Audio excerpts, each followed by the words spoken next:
our queen, Lena. Waith, not Dunham. Right. No. Brunch. Hit it, boys!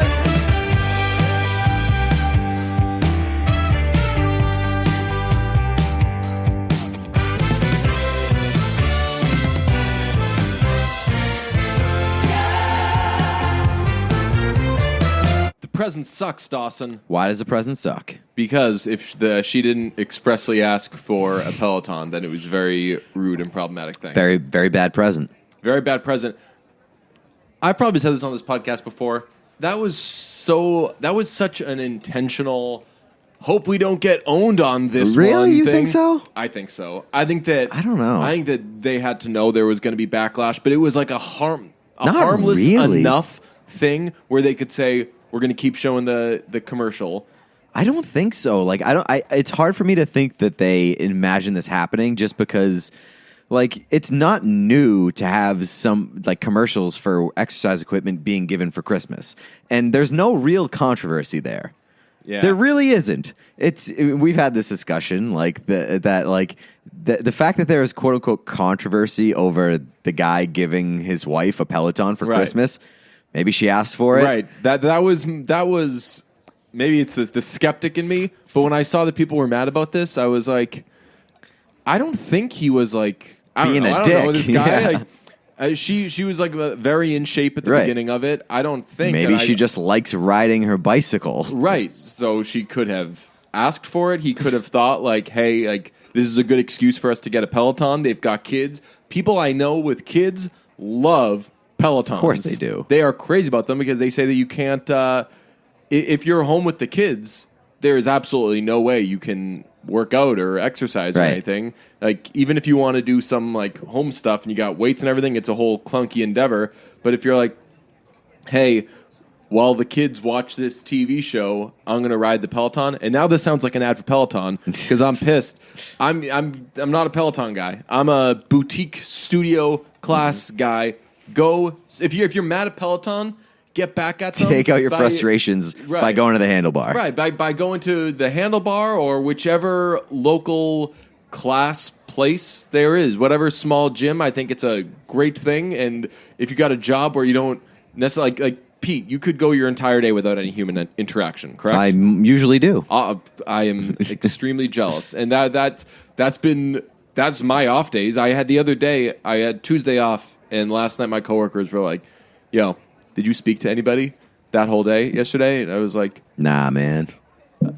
I legitimately said like I talked to my neighbor about shoveling for a second, and like, "Hey, snowblowers, man, they're so helpful." Okay. Have a good one, and that was it. So if you got a job where maybe you don't have a ton of human interaction, it's great to get out, ride the bike, lift the weights, whatever you're going to do, and say hello to people in the process. Yeah. I just thought it was wild that the reaction to the Peloton ad, or at least like a lot of the recent reaction, has been like, "How dare he get an exercise bike for his wife?" I was like dunking on that commercial because it's so stupid that it's a very awkward commercial to begin with, and it's very stupid That's where I think that they were she's intentionally making. trying to get dunked on. You think so? Like, I think that's more likely. Here goes nothing face. Like if anything is super problematic about it is that they. Like, who do they make seem cooler in that?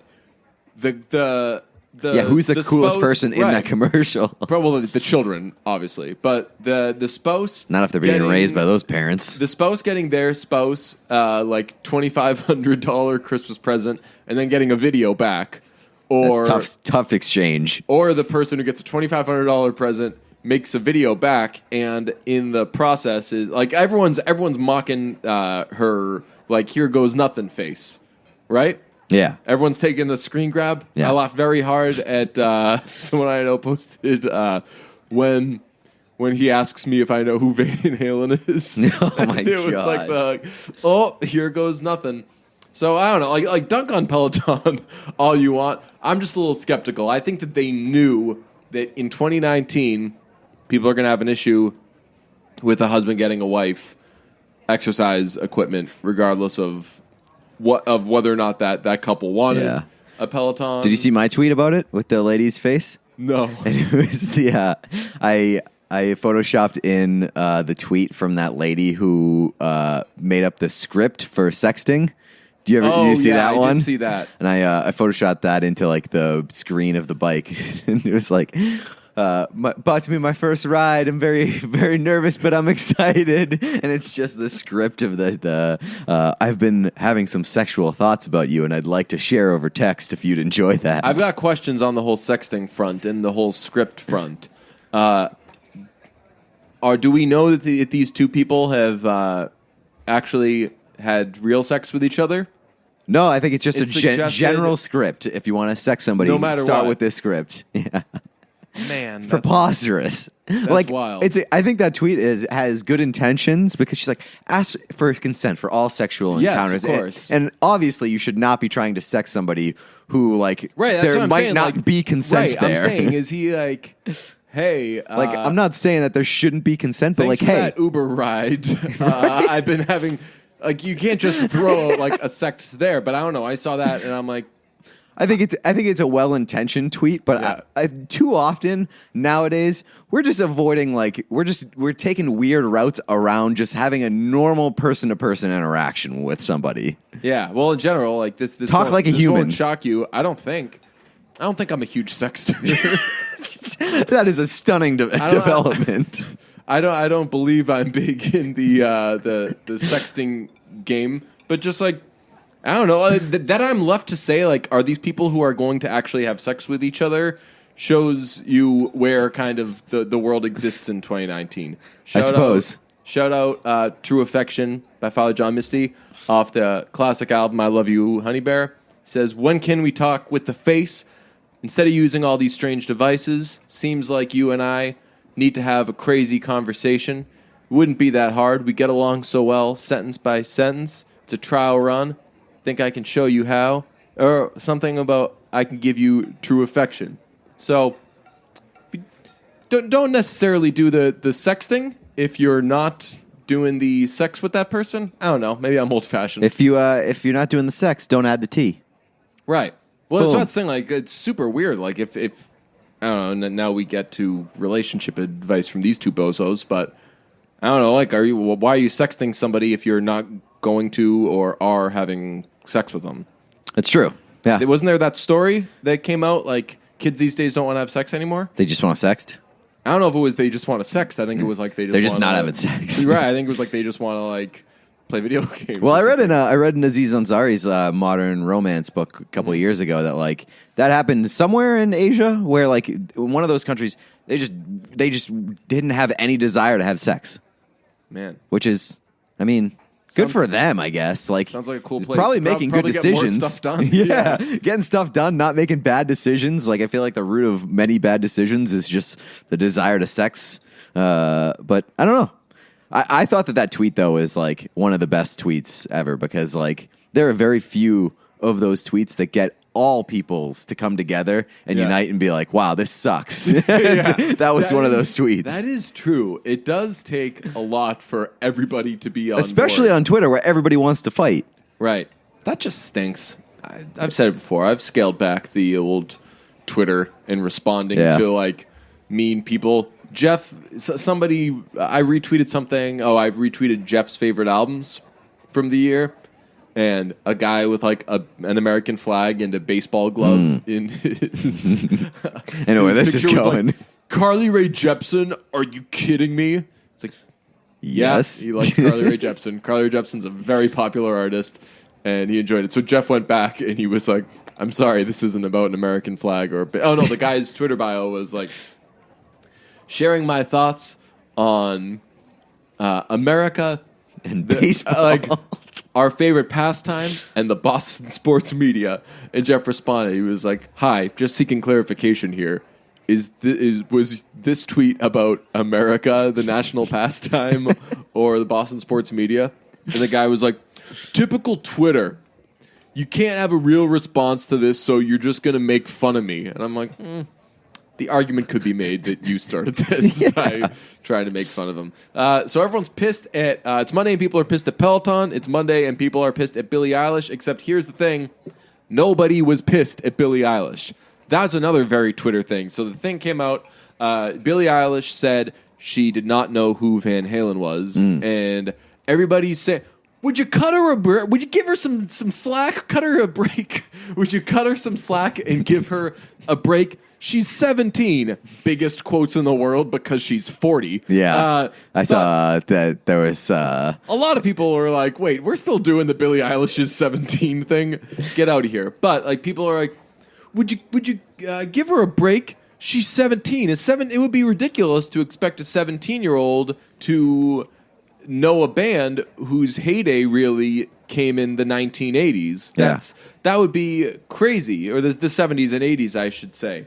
And then everyone was like, I don't expect anybody like a kid right now to know this band. When I was a kid, I didn't know bands from 30, 40 years ago.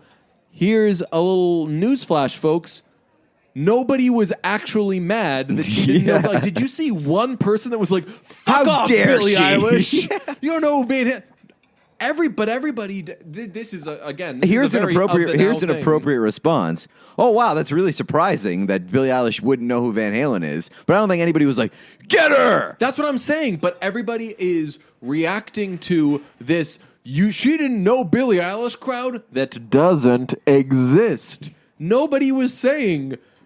To my knowledge, at least, I don't know. I follow some dumb people. I would think that they could have had the "screw you, Billie Eilish." Legitimately, nobody expected Billie Eilish to know Van Halen, but this is just so of the now. Let's fight back against this thing that doesn't exist. Like folks, tell me. I don't know. I feel like our listeners are younger than me. I can't imagine you're following any people or seeing anyone who's like, fuck you, Billie Eilish. You got to know Van Halen. You guys probably don't know who Van Halen is, and you probably moved on with your day. Yeah. Doug, I was going to ask. I barely know. I know Jump. That's about it. That's cool. They were. I mean, I loved Van Halen as a kid, and that they made seem me cool. a loser.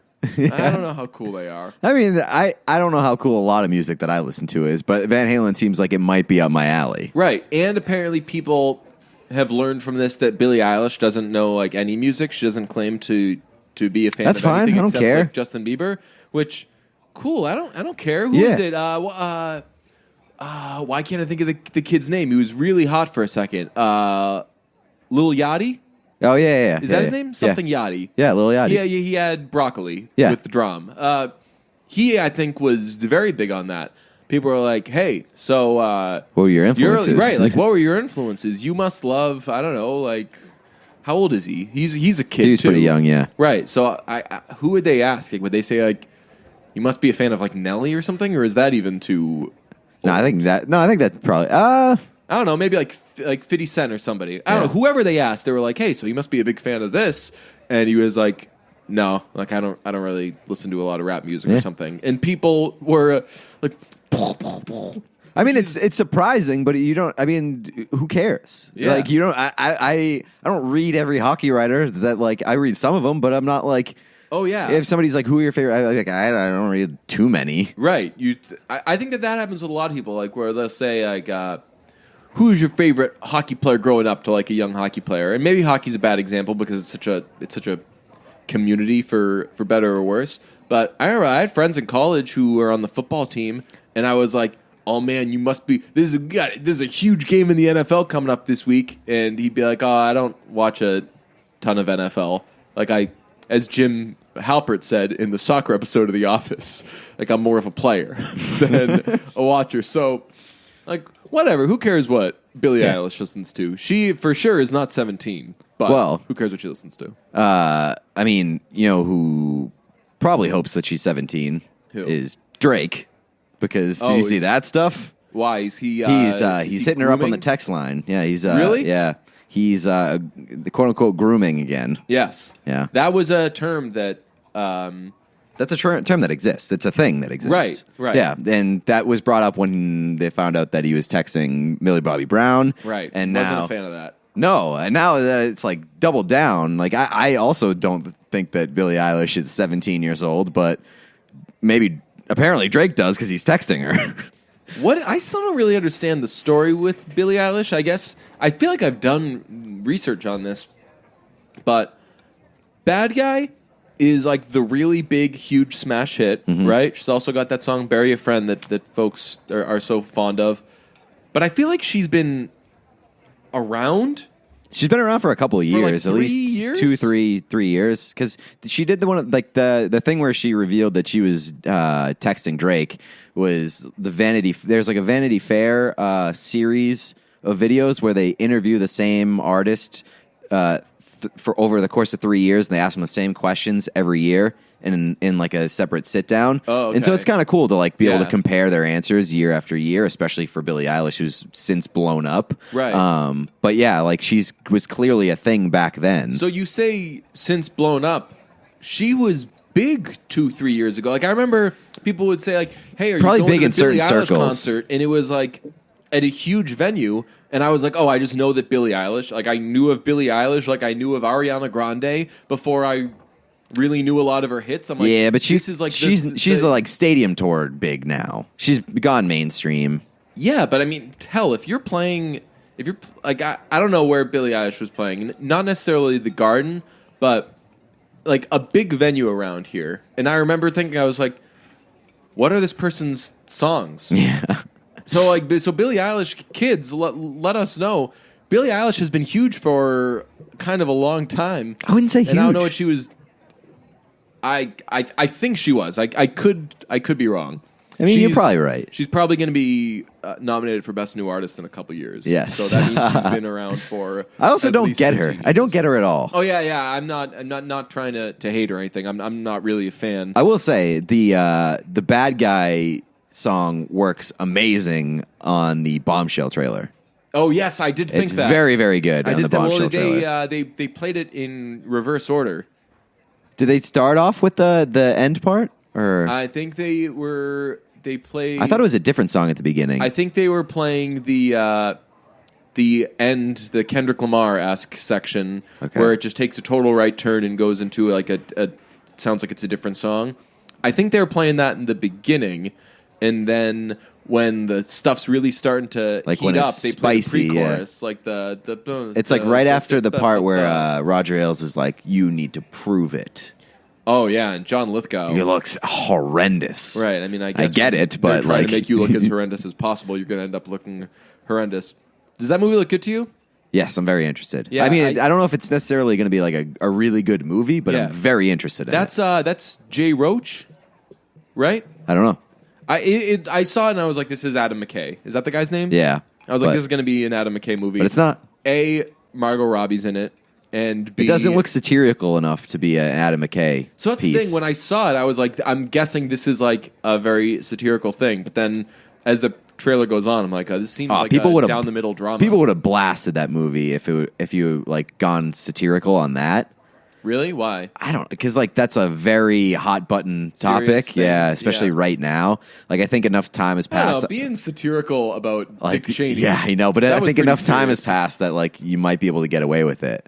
Yeah, I guess that It's very fresh on the Fox News thing. right. The Vice was like almost like infotainment. Yeah, like a lot of kinda, people like saw that and didn't Like- really know much about Me, Dick Cheney. I guess I didn't know anything. Like that was like a lot of my knowledge coming from that movie. Well, you knew that he was like the puppet master and that like Not to that extent. oh man, SNL even at the time SNL would always Like I knew Bush was a dope, but I didn't realize that like he was being completely puppeteered. Yeah, all throughout the Bush presidency, SNL's like commentary of it. Every time they would show Bush doing anything, like Cheney would walk in and make him get up, do something like get out of his seat in the Oval Office. Yeah. That not only is that movie coming out, I saw there is we've got an Issa Rae, Lakeith Stanfield rom-com coming. Oh, on no way. Valentine's Day. I will absolutely take that. Hell yeah. Yeah, it looks great. It's like it seems like every rom-com ever of like for one reason or another, one member of this relationship is thinking, I don't know, I don't want to be in love, or I don't know if you're the one, whatever. But turns out they're perfect for each other. And it seems like very light and fluffy. So we've got that coming Valentine's Day. But first, got a Blumhouse Christmas movie. Oh, hell Did yeah. you see that? Hell yeah. Yeah. What is it? What's it called? Sorority one. Yeah, but what is it called? It's apparently that's like a sort of like a it's like no, it's not. That's like a remake or something. Oh, really? Yeah, and it's been like Sorority Christmas House? Yeah, and Tower of Terror? It looks awesome. I'm very excited about it. I mean, it looks like a Blumhouse. At this point, like, I'm seeing every Blumhouse movie. But I'm going to tell you what. I think that movie is going to be really good. Really? Okay, you're calling the shot? Yeah. I'm pointing to center field. I think that movie is going to be a whole lot of fun. I'm just so happy that we're in a very awesome movie place right now. A few weeks ago. Oh, I feel great about where we are. Man, what's happening with the movies? Joker? Hey, we saw Joker. We liked it. So, like, second best movie of the year? Probably. And now Joker is like 40. Black Christmas. It's a remake of a loose remake of the 1974 Canadian film Black Christmas. Ah, the old Cold Pursuit thing. Yes, but wait, this is weird. It says it is the it's the second loose remake of the 1974 Canadian film Black Christmas after the 2006 film. The old A Star Is Born. Yeah, loose ass remakes. I don't remember either one of these ones. So the other Black Christmas. So we're for sure going to see them all. Let's see. Black Christmas is an American. I'm more interested in the 2006 one. Because I typed in Black Christmas and I went to Wikipedia and it took me to the 2006 one. I thought I was reading the 2019 one, and I was like, "Yo, this has got Mary Elizabeth Winstead. It's got Lacey Chabert, Lacey Chabert, Lacey Shaber. You mispronouncing it. If you had said, "Hey, what's the girl from Mean Girls and Family Guy's name?" I would have been able to say it. And now you said it wrong. And now Lacey Chabert. I think it's Lacey Chabert. Okay. Yeah. You know who she is? Yeah, she plays Eliza Thornberry. What? Yeah, I think she's Eliza Thornberry. She's Gretchen Wieners and Meg Griffin. No, I know that, but she was Eliza Thornberry before that. She's 37 years old, from Purvis, Mississippi. She's married, has one child. Oh yeah, she's also Meg Griffin. That's what I just said. That's what she's known for. She's Gretchen Wieners and Meg Griffin. Yeah, well, maybe the first season of Family Guy. Yeah, because then it's still funny to me that Mila Kunis is Meg Griffin. And I remember in the moment I was thinking that was so weird. I was like, wait, why is why is she doing this? That was this must be so much more expensive.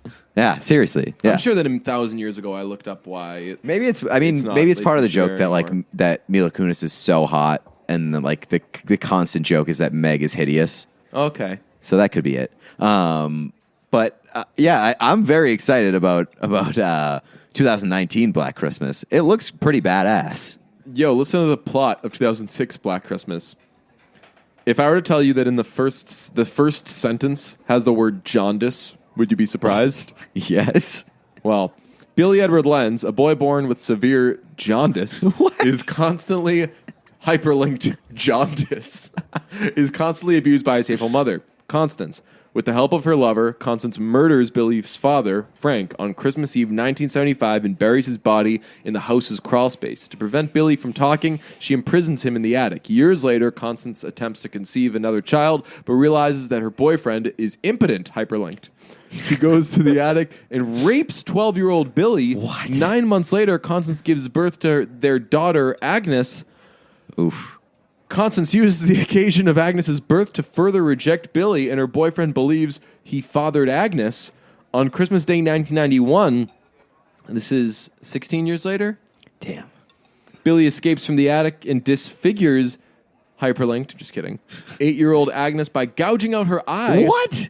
Man, Agnes has had a tough life. Yeah, he then brutally murders his mother and her lover. What is this? He's caught by police eating cookies made out of his mother's flesh and is sent to a mental asylum, not hyperlinked. Wow. Yo, this has 1, 2, 3, 4 more graphs. I don't feel like I'm in a tough reading space right now. I'm a little tired. I can't read the rest of it, and I don't want to read the rest of it. Maybe I'm not going to see the rest of it now. I know that we've got... I don't know, jaundice isn't a big problem for me, but I guess the gouging out the eyes. That's a tough life. The child of rape, named Agnes, and then gets her eyes gouged out by her own brother. Speaking of the named Agnes kicker, like the insult to injury, where you got some terrible things going on, and then on top of that, here's a little light thing that's still pretty terrible. I went to see Queen and Slim for a second time this week because Queen and Slim is so good. We're going to talk about it. And when I went to the app, I got a few spots where I like to sit in the theater. I got some spots. They were all full, and the theater pretty much was packed. And I like to keep a light theater. Yeah, absolutely. I like to keep just a light presence of company, no matter where I go. Every place, for sure, yeah. So I was like, all right, what else is playing? I'm not doing a packed theater, and I was also dressed like it was a snowy day. I was wearing like sweatpants and everything, and I was like, I just can't be like around 100 people right now. And I was like, all right, what else is showing around this time? Should I do Knives Out a third time? That'd be ridiculous. But that's going to be packed because that's still riding off hot on the streets weekend. When Harry Met Sally was showing, so weird. For some reason, 30-year anniversary. So I was like, all right, I've never seen that movie. I'm going to go to that. One person in the theater, perfect, empty. And I saw it. It was fine. Not the best movie in the world, whatever. But I feel like that movie doesn't really exist. Like, everybody says they've seen it, and like there are references sometimes, but like I asked you, I was like, hey, have you seen When Harry Met Sally? You're like, I think. I was like, I don't remember it. I know that, what is it? Billy Crystal. Billy Crystal and Meg Ryan. Yeah, who cares? Which, Meg Ryan, goddamn. I knew that Meg Ryan has been alive my entire life. And I've like always known who Meg Ryan was. But that movie started, I was like, oh, holy shit. Meg Ryan had it going on back in the day. Yeah, Meg Ryan is never Billy Crystal didn't. No, definitely not. Meg Ryan's never really done it for me. It's just like, I think part of it is that I just think that she's very boring. She's very boring overall. Maybe it's because she's got 2 first names and her name is super boring. Nothing does it for me. I just didn't know a lot about Meg Ryan. Like, I knew what she looked like. I knew she was an actress, and I knew that she was in all these When Harry Met Sally films. the When Harry Met Sally franchise. Yeah, the When Harry Met Sally franchise. So when I saw it, and I was like, not the best movie. And then later that night, I was like, can't really sleep. Should I toss on a movie? It's got to be a movie. It shouldn't be. I still haven't seen The Farewell for some reason. Oh, really? I was like, should I maybe throw on The Farewell? I want something. I feel like The Farewell was in theaters for like 3 days. Yeah, that was. I think that's why I didn't see it. I was like, I'll get around to it. But have you seen the sequel to The Farewell? No, to When Harry Met Sally. So that was the thing. I was like, I'm going to jump on these other ones, Sleepless in Seattle, and You've Got Mail, and then I pulled them up. To Harry, to Sally. To Harry, to Sally. A little Fast and the Furious joke. Rest in peace, Paul Walker. So I was like, I'll pull up some of these other When Harry Met Sally movies. To my shock, those are not sequels of that movie. Although I think are they related to each other? Maybe I don't think so. I still didn't really. I did a lot of research after that, and I don't think I think I ended up skipping over that detail. Like our Sleepless in Seattle and You've Got Mail connected to When Harry Met Sally or to each other. Well, as it turns out, they just both have Meg Ryan and Tom Nora Hanks. Ephron. Is Tom Hanks in both of those? Tom Hanks is in both of those. So when I pulled up Sleepless in Seattle and saw no Billy Crystal, I was like, that's interesting that you say that because I thought that Tom Hanks was in When Harry Met Sally. Oh, really? Yeah, and so when you asked me if I'd seen it, I looked it up and I was like, oh, Billy Crystal. I definitely haven't seen this. Yeah. Because I just thought that it was another fucking Tom Hanks, Meg Ryan movie. Yeah. So you thought that they were all in the same universe? Yes, yeah. So did I. Was incorrect. So I went down. I didn't end up seeing either of these movies, which is weird because that would seem like a major upgrade. That if you liked or if you thought that When Harry Met Sally was good enough, and then you replace Billy Crystal with Tom Hanks, you're like, okay, this is going to be a million times better. Well, I've for sure seen the other two. You've seen Sleepless in Seattle? Yeah. And You've Got Mail? Yeah. I haven't. So I ended up doing a little Nora Ephron reading, and that was fine. She's also like a journalist. I didn't know that. I didn't know that. So I'm reading up on Nora Ephron, and she's dead. Oh, And rest in peace. Yeah. This is the little insult to injury bit, the tie-in. Okay. Did you know that when she died, Spielberg dedicated the post to her? Oh, God. So when you see that terrible movie, Ooh. I think it says it at some point on the screen. It must, like, hey, we were thinking of Nora Ephron when we made this movie. Or like, hey, associate this movie with Nora Ephron. That's pretty despicable because now she can't respond and say, no, I don't want anything to do with that piece of shit movie. Right. So then it's got to be a real kick in the pants too, like when you've been known, saying it. Yeah, and you've been known for making good movies, and they make a shitty movie after you. Yeah, pretty rough. So is there an extra kicker? Yes, there is an extra kicker. Okay. Believe it or not, after reading Nora Ephron's Wikipedia page, I hopped over to Zac Efron's Wikipedia page. Late breaking Zac Efron heat check. Did you know that he fought a homeless man in 2014? What? Yeah, he fought a homeless guy in 2014, and when the cops came, they determined that it was, this was a hyperlinked thing. I forget what it was, but there was something. I want to say the Slayer rule, but it's not that. That's a thing from Knives Out. It was like the police determined it was whatever, meaning that the two, it was like willing combat between the two, almost like it was a sport or something. Yeah. I don't know. It's like when you don't get arrested for assault after you get in a hockey fight. Right, similar, yeah. I guess. But there's that. He hasn't. He's been clean and sober for a really long time. Oh, interesting. I didn't even know that he was. I knew that he checked that. into rehab for the coke. Oh, okay. Because remember on Neighbors? On what? Remember in Neighbors, there was like a big. He checked into rehab during Neighbors, I think. Like they wanted him to get help. Really? Yeah.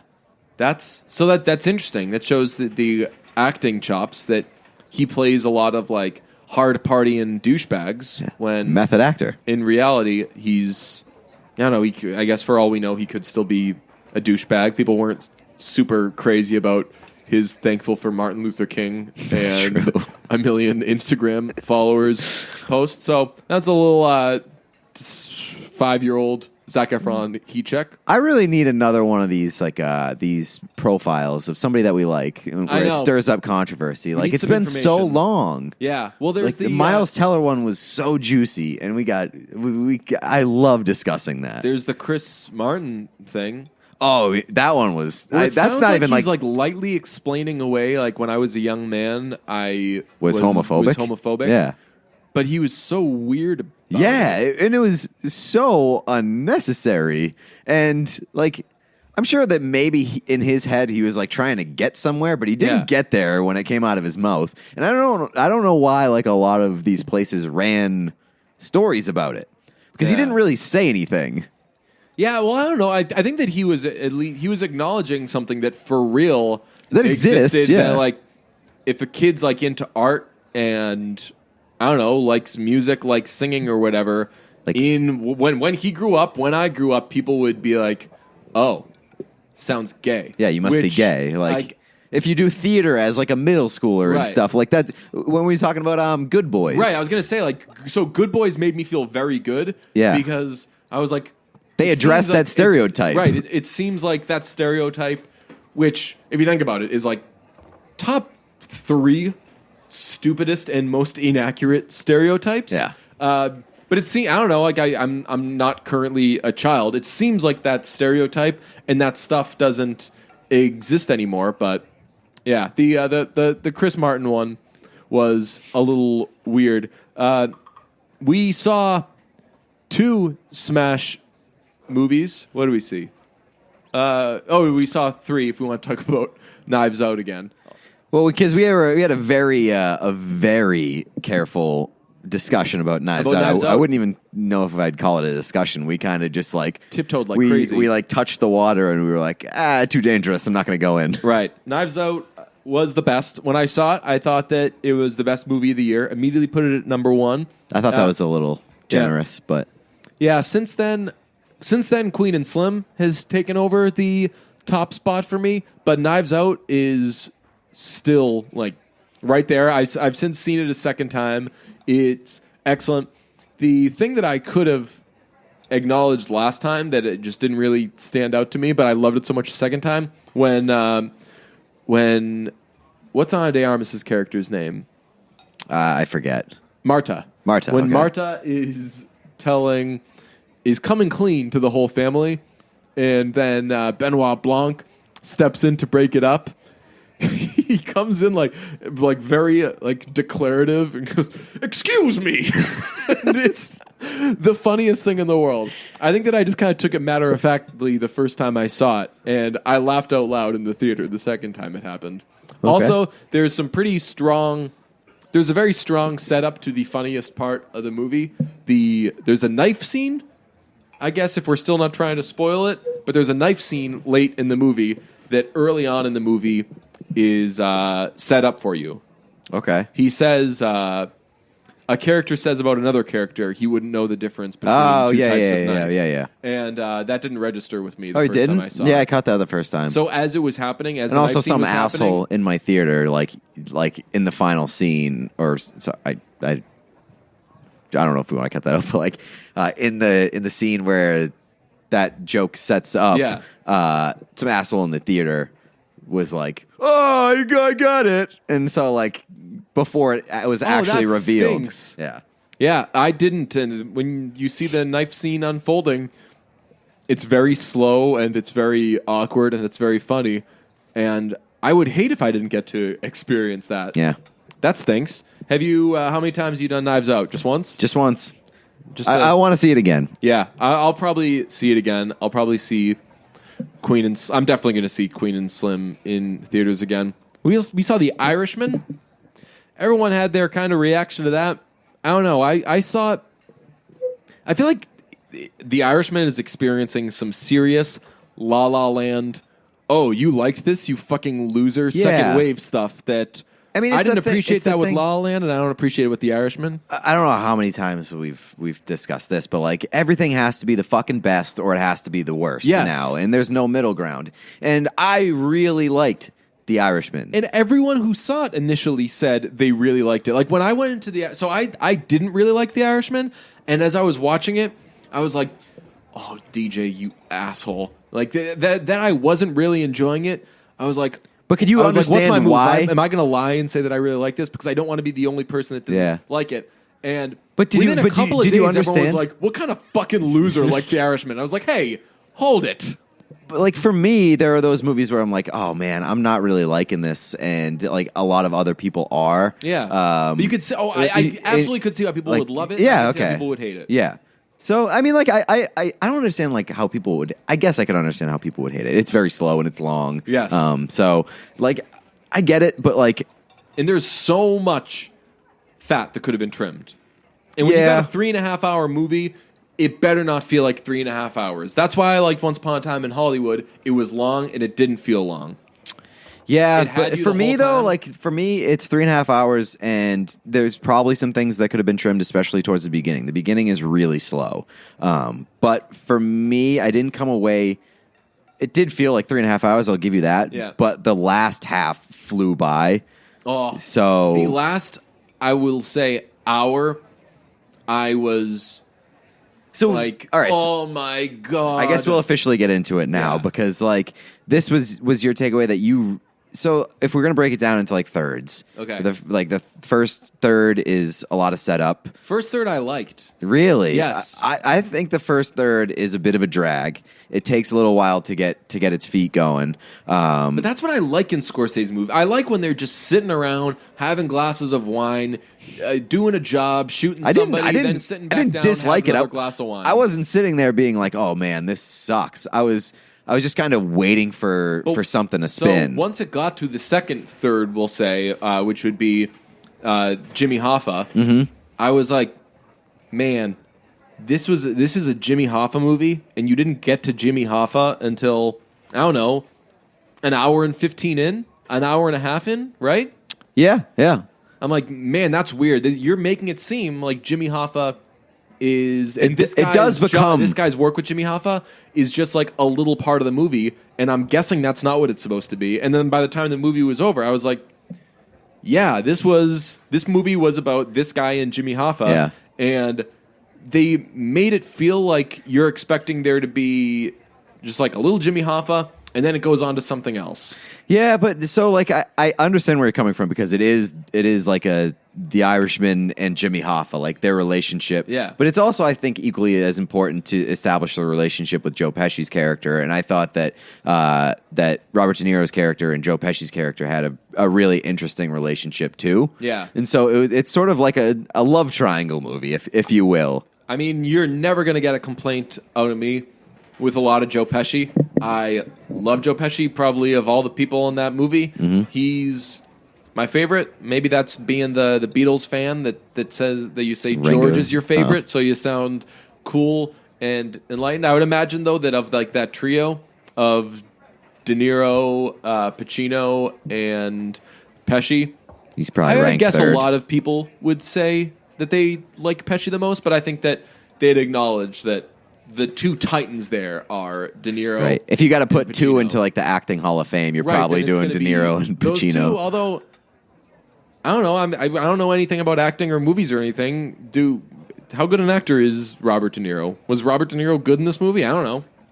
I think every time I watch Joe Pesci, I'm like, Joe Pesci was unbelievable in that. So what are you going to say about Joe Pesci in this movie?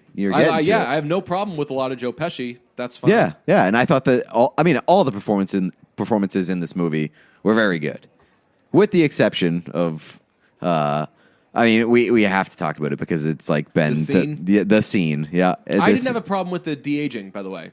No, I didn't either. I mean, it was a little bit distracting at some points, but I would say that it wasn't so much an issue. But that's because it was there. Right, and because you know what Robert De Niro looks like now. Right. I think the bigger issue there with the de-aging thing is that, like, he at no point does he look like a young man. Right. He looks at least 40. And body of an old man. But with that being said, how old was he in Taxi Driver? Because he looked like a fucking old man in Taxi Driver too, and he was supposed to. I think he was supposed to be like 20 or something in Taxi Driver. Right? I mean, he looked at least 35. Right? He looked like he was in his 30s. Yeah. So, like Robert De Niro, I don't think has ever looked young. That's what I would say. That's fair, right? There's like shades of younger Robert De Niro's. Like when I watch Taxi Driver, when I watch King of Comedy, I'm like, oh, that's funny. Like that's what Robert De Niro looked like when he was younger. But he was middle aged. Yes, yeah. So like, I think that was the bigger issue, is that like Joe Pesci's calling Robert De Niro kid when Robert De Niro looks like fucking 45. Right. When in Goodfellas, Joe Pesci was too old for his role, so they had to put stuff in his face and everything to make him look young. And that was, what was Goodfellas, 1991? Sure. Somewhere around that, I would guess. Probably. Let's set it up. But yeah, Black Christmas. The 2006. the scene where 1990. Okay, not bad. 1 year off. Yeah. The scene where he beats up the grocer is just, I mean, it's an abomination of a scene. It's for two reasons. One, again, you can de-age his face, but he's walking around like an old man. Yeah. So it's a very awkward juxtaposition. And B, the way they shot it. Somebody said that they shot it that way as a nod to some other movie. To Goodfellas, right? The one where he's like kicking or I don't know. I don't know. Whatever it's a people nod keep to, comparing cool. it to You ended up with the suckiest scene ever. People keep comparing it to Goodfellas because like De Niro does the awkward kicks in Goodfellas too. Oh, okay. I don't know. I don't think that he would have done a nod to his own movie, but yeah, I mean, just like you don't think that Scorsese would do a nod to himself? I don't know. I feel like he's not. Flowers is no. Who is the guy who did Todd Phillips. He wouldn't Todd Phillips you're to right. himself. Todd Phillips would do nods to himself. What's his face would do nods to himself. Who's the shoot? Quentin Tarantino would do nods for to sure. himself. Oh, yeah, for sure. All Quentin Tarantino wants to do is nods. Yeah, absolutely. But like there's so many bad things about the scene. Obviously, him walking around like an old man is the number one. Number two, his sleeves are too long. sleeves are way too long in that scene. Well, he's a young man. He doesn't know how to dress. He's holding, like, he's got the weird, like, they're over his hand, and he's holding them, and it makes him look way more awkward. Also, the grocer is like army crawling out the door, and like his head lightly taps the door, and the glass just completely shatters. Flies out. Randy Haven's Godzilla death style. Just. And then at one point, while De Niro is kicking him on the ground, De Niro like gets mixed up and he kicks with the wrong foot. I don't know if you noticed that. He stomps. I'm a watcher, not a player. So he stomps with the wrong foot away from the guy. Oh yes, It's like, what is happening here? It's so fucking weird. It's just a terrible, terrible scene. I can't believe that they allowed that to stay. And I know it's an important scene, and it like establishes a lot moving forward in the movie. But damn, that you gotta reshoot that. Oh man, I had a people did some investigation into whether Anna Paquin, is it Paquin or Paquin? I think it's Paquin. I think it's Chabert. I think it's Pacino. Glad we arrived there at the exact same time. Pacino? I think it's Pacino. Anna Pacino had 7 lines in the movie, which was controversy. Wonderful. It was one, like, if you want one of my great jobs, Anna Paquin and Scorsese not overdoing it with that relationship, because that told you everything you needed to know about that relationship. Like, you are literally waiting for her character to show any sign of approval or tolerance for her father, and it never comes. And the father, Robert De Niro, and his buddy Joe Pesci, there are so many scenes where they're like, "We got her this. Do you think she approves of us now? Do you think she has?" And both the kid actor and Anna Paquin, Pacino, were unbelievable with that. And a way to ruin that would have been to Creed it, which is give them too many lines. Creed would have been a great character in The Office, but they made him do the same joke 500 times. I always say, if Creed should have had 5 to 7 lines in the entire run of The Office, and he would have been legendary. Anna P. had 7 lines, as was brought to our attention after, and I thought she was brilliant. Yeah. Well, and I was going to say, like, if there's somebody who can thrive in that role, it's Anna Pacino. Because, I mean, like, she's done it her whole career. She's amazing at just, like, serving looks. Oh, really? Yeah. Like, she has, like, very strong facial features and, like, or not facial features, but, like, facial expressions. And she was so good. Do you know what? Also, like, the fact that the audacity of even bringing up the number of lines that she has in that movie, when, like, literally a part of her character's storyline is that she doesn't talk to her father.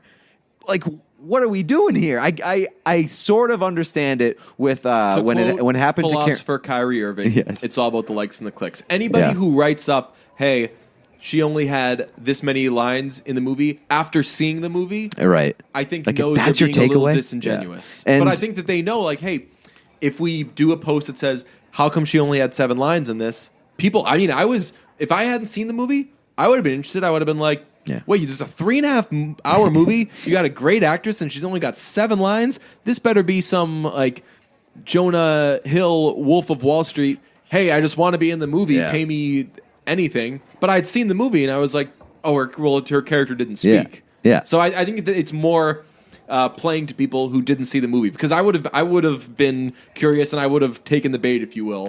And I also think that that's become a thing now after the Margot Robbie thing, because that happened to her with Quentin Tarantino, and unfortunately Martin Scorsese didn't give us as good of a video. I reject that narrative or whatever it was. Reject your hypothesis. Yes. That's an okay Tarantino out of Dave. It's pretty good. I reject your hypothesis. That's a little pretty solid. Little old Martin Landau. You know that guy? I've heard the name. Don't know off the top of my head. You haven't seen Entourage, which is my favorite thing about you. He plays Bob Ryan. prolific sports writer. Does he play him? I was gonna say. The name of his character is Bob Ryan. He's like a very washed up producer who's trying to get back in the game, and he ends every sentence with "Is that something you might be interested in?"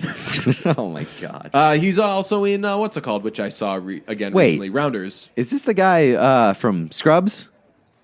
No, who are you thinking of? The guy Bob Kelso? No, the guy, the hypochondriac from. Oh no, because that's what your impression sounds like. Yeah, it sounds like that guy's in Spin City. Yes, yeah. That guy's great. We know his name. What's that guy's name? Spin City. Curb Your Enthusiasm.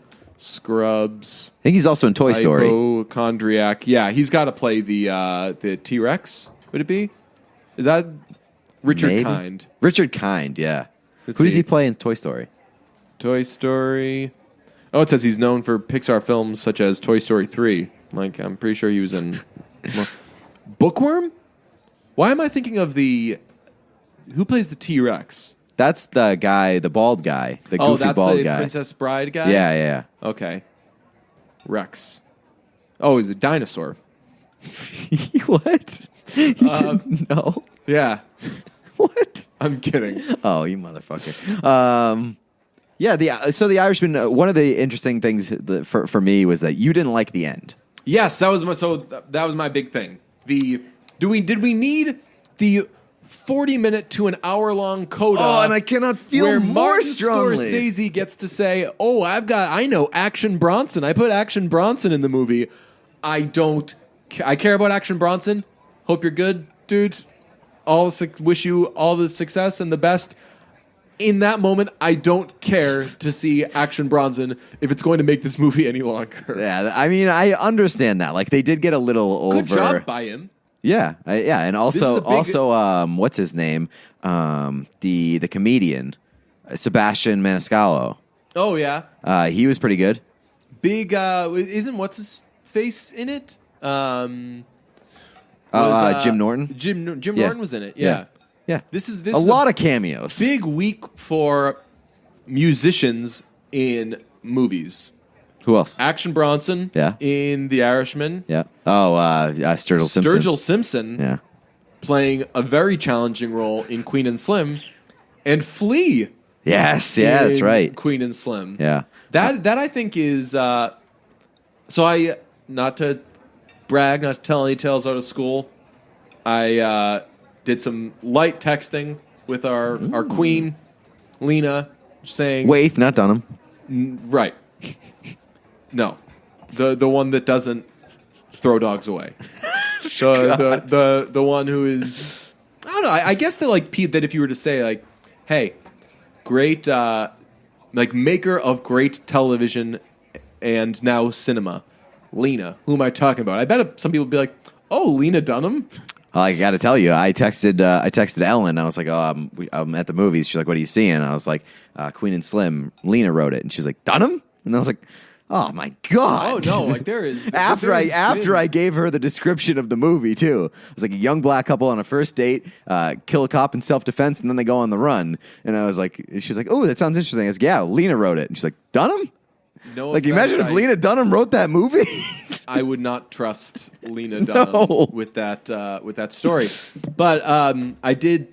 Yeah, I shot Lena. What was my point going to be? What were we talking about? The end of The Irishman. Oh no, we were talking about actors or musicians acting in these things. And I did have a few questions I wanted to ask, but I just kind of left it at wow, that was great. Great job to everybody. Blah blah blah. Yeah. Whatever. But I want to be like, hey. Was Sturgill in this? And were there so many musicians in this movie because Melina Matsoukas directed it? She directs Insecure, but she also is a prolific music video director. So I'm wondering if she's made some Sturgill Simpson music connections, videos, maybe some Red Hot Chili Peppers music videos, and she pulled the old whoever directed Hotel Artemis and was like, "Yo, I know some musicians who would be great for these roles." Dying early. Let's get Sturgill in it. Yeah, so Sturgill has a Tillman in it for a minute and dies he plays a far more critical role. Yes, than absolutely. Lewis. Anyway, the end of The Irishman and Action Bronson, ridiculous, too long. The end of The Irishman is just him sitting there waiting to die, and he doesn't have any friends anymore because they've all died, and his daughter still doesn't talk to him. The end of the movie is the most critical part and the biggest part of the movie that I guess liked. I should have just watched that instead of 5.5 hours of everything No, because the else. end is what is the biggest thing that differentiates it from every other mob movie for me. Because they add the element of humanity and just show that every mob movie they did that? sexies up the mob life and maybe sometimes they die at the end, but they never really give you the real human terrible side of the mob. Can I tell you? There's a movie that does that. There's a gangster film, a very prolific, famous gangster film that does that, and they do it in 10 seconds. And it was actually made by some of the same people. It's called Goodfellas. They show in 3 seconds he informs on them, goes into witness protection, and then he's not happy in his plain, normal life. I ordered spaghetti with marinara sauce, and they gave me some egg noodles and ketchup. He goes out to get some paper, and that is the end of the movie. Took you 2 seconds. Yeah, but Scorsese. I think it hammers it home effectively in this one, just how miserable it can be. Not believe him? I thought that this one sticks with you more than Goodfellas does. It sticks with because you it takes, for the entire hour that you're watching. I mean, you're crazy, man. I thought that the end was unbelievable, possibly the best part of the movie, because I think it does it so effectively. The scene where he calls.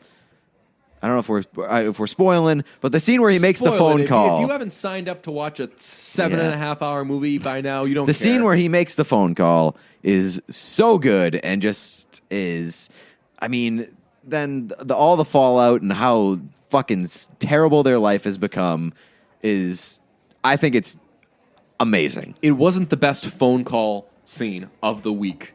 Queen and Slim had, that. Would you say that, before we get to Queen and Slim, would you say that Queen and Slim is definitely better than The Irishman?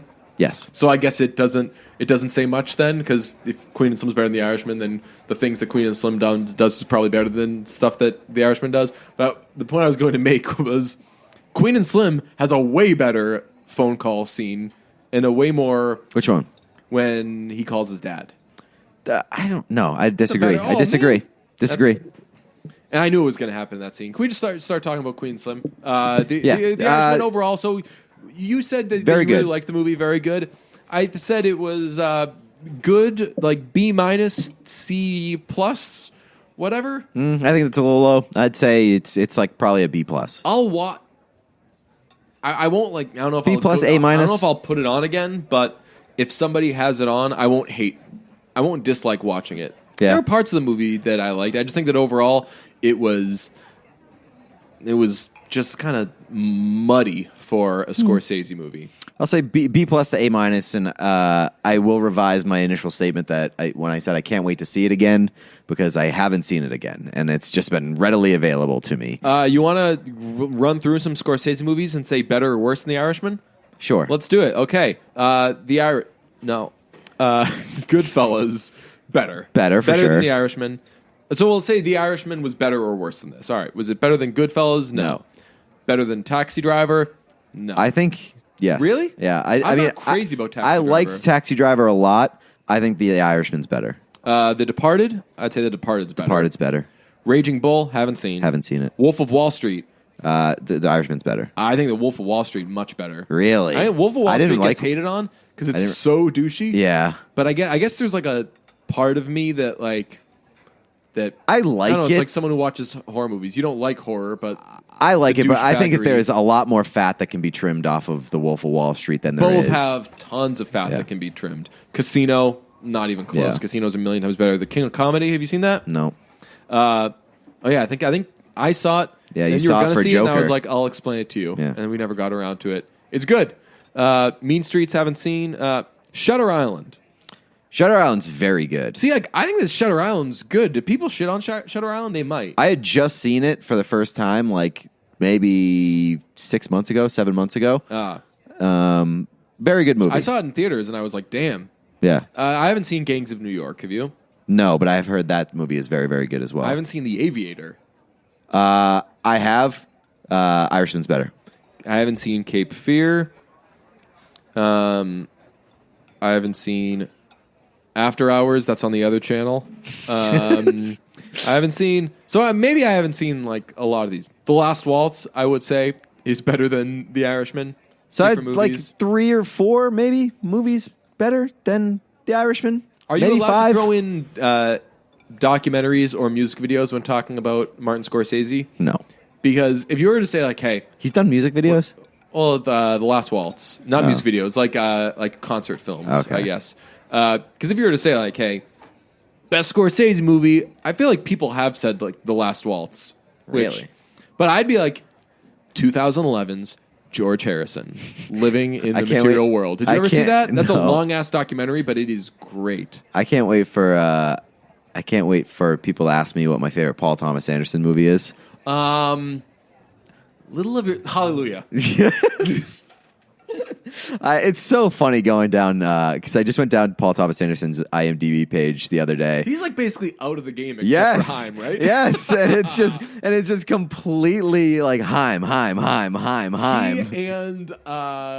And it's so funny that it just lists it on like his main page, where all his other Oscar-winning movies are listed. What's the like prolific actor, like one of the best actors ever, Daniel Day-Lewis? Yeah.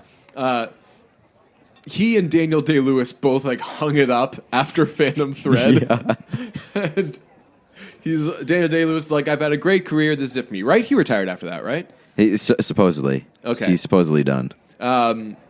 He was like, I'm out of the game. And Paul Thomas Anderson was like, same. Yeah, I'm out of the movie game. I'm thinking just time videos. Pivot to music videos. Yo, they're all good. They are very, very good. Yeah. I was watching the Now a Minute video the other day, and like the top YouTube comment is like, rumor has it they just haven't stopped walking since whatever the first one was. Want You Back. Yeah, and so actually I think it might have been before that one. So like there's like the last 4 music videos have just been them walking. Let me think. Don't Save Me. I think they're playing basketball. Falling. They're in the jungle, and it's like if memory serves, it's like a very sexy music video. If I could change your mind, that was like the very like Aaliyah-esque video. The Wire. They're just breaking up with Yorm. Really? You haven't seen the Wire video? That's a funny music video. During each of their verses, they break up with their boyfriend in like a very like, hey, I'm kind of over it kind of way.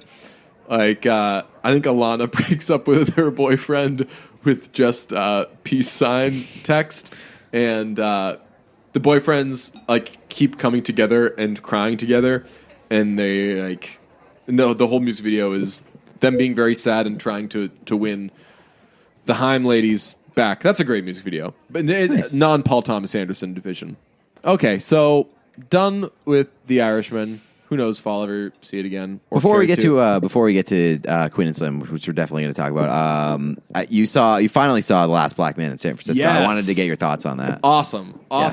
2 amazing performances. Yeah. The memorial scene was unbelievable. I mean, I think that's like the best shot movie of the year too. Who did that? I do not know, but like how? I mean, obviously San Francisco is like a beautiful city anyway, but like how amazing were some of those fucking scenes? Yeah, so I've never been to San Francisco, but it does a very good job of setting up like which districts and which areas are occupied by yuppies, because San Francisco is like a big yuppie town, right? Yeah. It's also covered in Blind Spotting. The character who's very upset that hipsters are infiltrating Oakland. Yeah, I mean, both movies are about gentrification. I just watched Blind Spotting this week again. That movie fucking I put rules. it on again last night. Yeah, The movie that's is a great movie. amazing. I also didn't realize that David Diggs is. I like David Diggs' name a million times more now.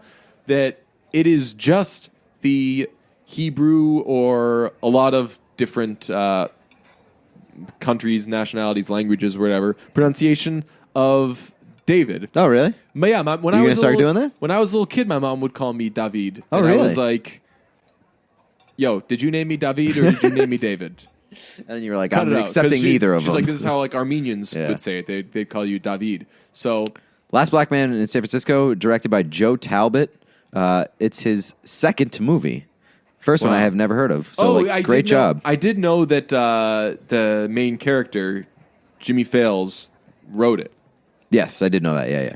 That's pretty great. And like that's like he's not like a big actor, No. and he was very good in this movie. He was very, very good. Yeah, shout out Danny Glover taking on a relatively small role and just killing it. Yeah, I would say Last Black Man in San Francisco is... I think I got the list of my top movies. I think I got it at like... It's still in my top 3. Oh, it's in your top 3? Yeah, I mean, I had it number 1 for the longest time. Yowzers. All right, mine currently... Come on, notes. I think Peanut Butter Falcon is like slowly climbing towards my top 3 too. Really? And it might be a top 3 favorite, not best. Right, but that's like, the thing. Like the only thing I hold against right. I mean, yeah, Peanut Butter Falcon is it's that an it's easy, so light. easy to knock out of the park if you do it well. Right. My favorite movies right now, I'm going 1, Queen and Slim, 2, Knives Out, 3, Parasite, 4, Midsommar, 5, Once Upon a Time in Hollywood, 6, Jojo Rabbit, 7, Peanut Butter Falcon, 8, The Last Black Man in San Francisco, 9, The Lighthouse, 10, Cold Pursuit. And I know that at some point Cold Pursuit is going to get bumped out, but it's kind of important. You kind to of me just wanted to that put it there. Right, exactly. That you acknowledged it's it. important to me that I acknowledge that like I thought Cold Pursuit ruled. And I didn't even That's know so when ridiculous. I first saw Cold Pursuit. I don't think it ruled. No. And just over time, like the more I just think and that I it's- rewatched it again recently. I was like, "Yo, this movie is." I just the think that best. it's funny that like you didn't really like the movie that much after seeing it the first time. Yeah. And then you found out that it just copied another That movie made and me you were like like, it more. That made me like it more. it's so funny. It's great. There are some movies though from the past year that I think will be remembered maybe as like, yo, this was supposed to be stupid and bad, but it was a good movie. You know what's on that list for me? What? Ready or Not. That's the hide and seek one? Yeah. Yeah, that one was It's like a okay. stupid Yeah. ass movie, but I thought it was dope. You know what I also liked? I mean, we started off the year with this one was Escape Room. Escape Room wasn't that bad. I've got to rewatch Escape Room. I mean, it was I for remember, sure like, I thought it was, dumb, but it was a very entertaining Was dumb. it Blumhouse? Yeah. It was like your general Blumhouse type fodder. We mentioned at the top of the episode, but like I'm in such a good place with movies right now Yes. because number one, there are movies that I really liked, like favorites that are going to come out of this year. The Peanut Butter Falcon is going to be a favorite of mine for a long, long time. Love that. But also, we are getting punched in the face over and over and over again at the end of the year by prestige movies that are completely living up to the hype. Like Yeah. every movie that I've seen in the past like month and a half, it's just Really been good. unbelievable. Yeah, we still And I haven't seen seen like a couple of them that are supposedly great. We still haven't seen Uncut Gems. I still haven't seen The Favorite. I'm very much looking forward to Uncut Gems. The Farewell. The Farewell, yeah. December 13th is just like a big ass. It's like a take off a work day and go to the movies all day. I legitimately did take. I have Fridays off, so Really? yeah. Do you want to? I don't know if you want to do this. Do you want to come to Ween with me? It's going to cost you Maybe. a lot of money because it's sold out and tickets Probably are not then. reselling for a ridiculous amount of money. And I love that like Ween's in town, can't get a ticket because legitimately, what person that has bought a Ween ticket? If you've bought a Ween ticket, it means you're a huge Ween fan. Right. Because nobody's reselling Ween tickets. No one's like a light Ween fan. Yeah. But like if tickets were cheap and available, I kind of would want to expose you to Ween. Just be like, hey, you want to go stand around a bunch of middle-aged dudes having the time of their lives, being a little too drunk. Right, yeah. That is for sure a concert where like a lot of over-serving. A lot of just like guys getting buzzed, wearing T-shirts that are a little snug for them. Like, but I bet it's like a lot of bellies. But I bet it's like the friendliest crowd. Oh yeah, yeah. So I mean, I wouldn't be opposed, but I'm not going to pay a lot of money. Last time I went to a Ween concert, I had an extra ticket, as I have both times I've gone to Ween concerts because nobody would go with me. And as I was walking in, there were these like stoner kids, which now I love, thanks to the movie Let It Snow. Stoner is no longer derogatory. They're just kids who happen to be smoking a lot of pot. And they were like, well, we got 7 tickets, but there's 8 of us, so should so-and-so buy his own ticket, or should we each put in a few bucks so we can get a ticket? And I think it was the same deal. I think that people were reselling them. It was probably expensive or whatever. And I had the extra ticket, and I was like, hey, you gentlemen needed a ticket? And they were like, yeah. I just gave it to them. I was like, pay it forward, boys. Said like a cool 2017 thing. Pay it forward. That referencing that classic film. Which definitely came out in 2017. Yeah, really.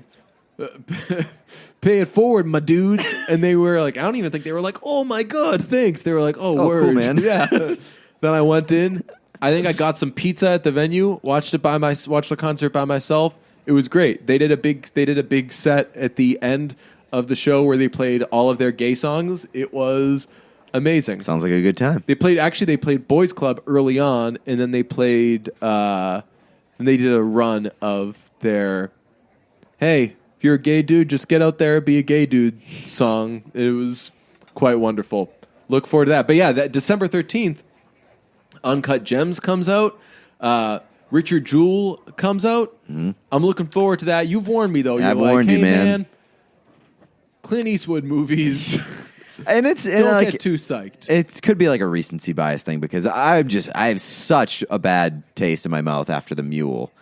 Because see, I never saw that, so maybe you didn't see The Mule. Okay. Yeah. The Mule stunk. It was very bad, and like that story is so interesting. So you're excited about Richard Jewell for good reason because the story is interesting, right? But Clint Eastwood has proven that he can screw up an interesting story. But I will say, it's good that I think that it's good that he's not in it.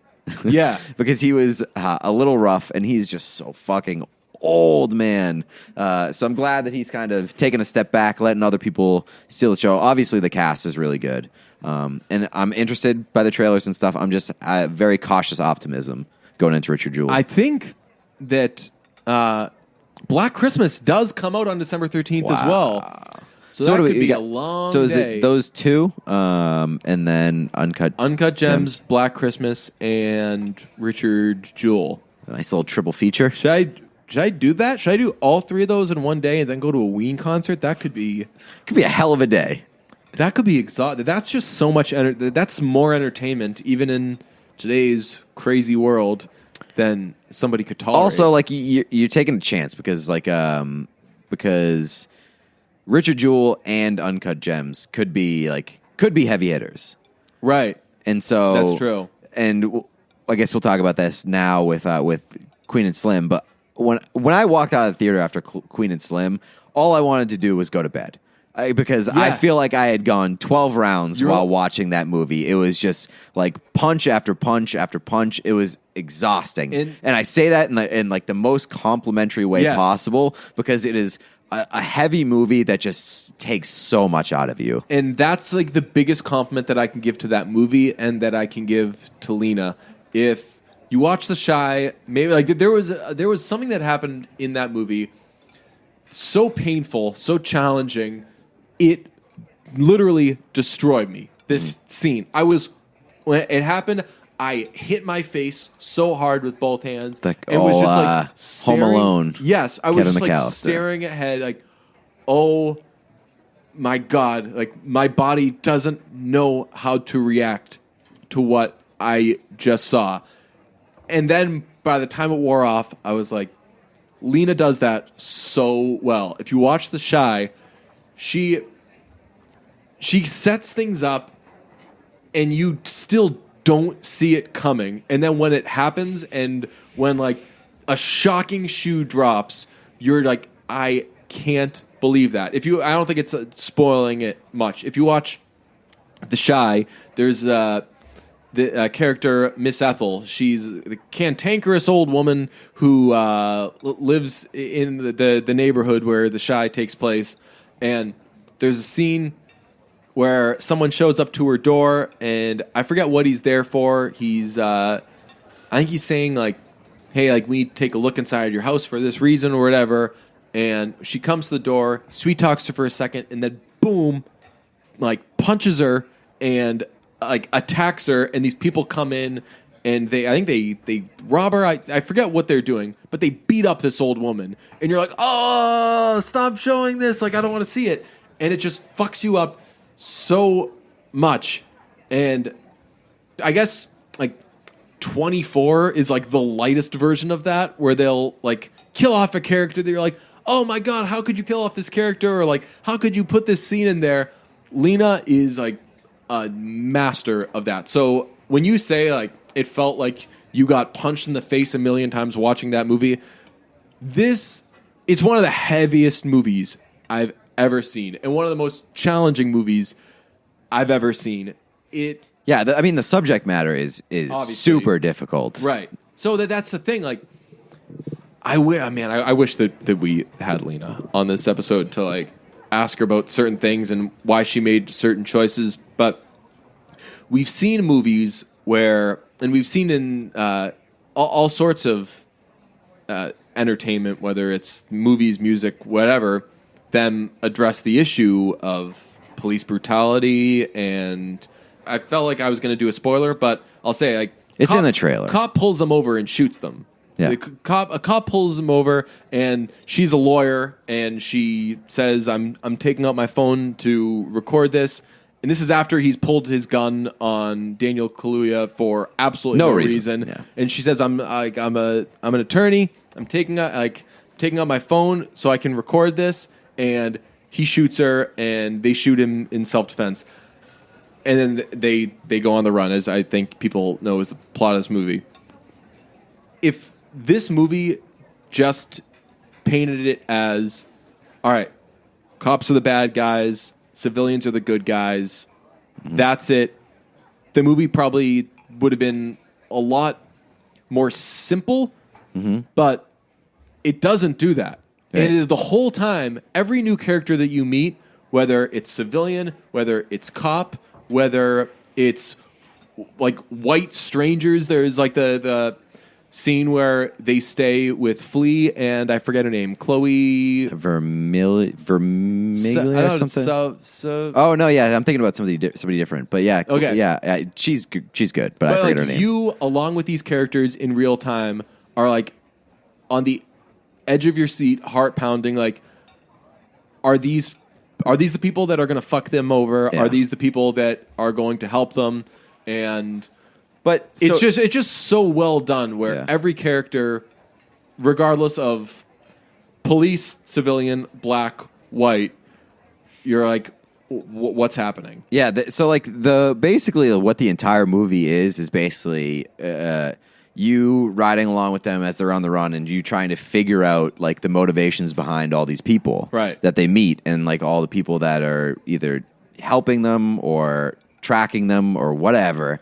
And so like you're left to figure out with them what their intentions are. And I will say, I came away, my biggest takeaway from this movie was that it does a really, really good job of humanizing basically every person and part of this story. Right. Even if they're not in it for a ton. Right. Like there's no generic character pretty much throughout the entire movie. Right. Yeah. There's no trope, I would say. Like, I think there's one part that kind of I thought wasn't great, and it was like the comedic relief that definitely didn't need to be in there. Oh, are you talking about her uncle? Or her? No, the guy that they hit with the car.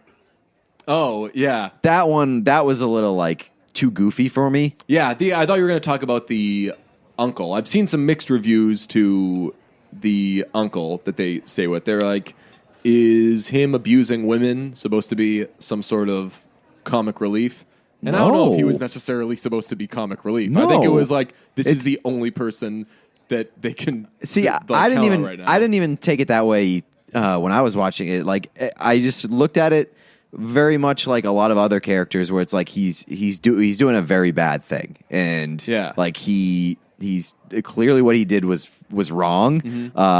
But that doesn't necessarily make him just like an overtly evil human being. Yeah, it's like something that you know, because he was in the fucking war. He's fucked up. Right. He's dealing with a lot of shit. He's clearly an alcoholic. Yeah. Like he has demons. So that's a good point you make with like how they do humanize everybody. There are a lot of layers to like the movie, to the characters in the movie. So like that was what I enjoyed most about it, was just like how well they were able to like create depth to every character that you meet along the way. Yeah, and I loved I think that Melina Matsoukas should be nominated for Best Director. There were a lot of like Lemonade-esque scenes of just like shooting one person in silence for like 30 seconds. Like Daniel Kaluuya when he finally is sitting on the bed,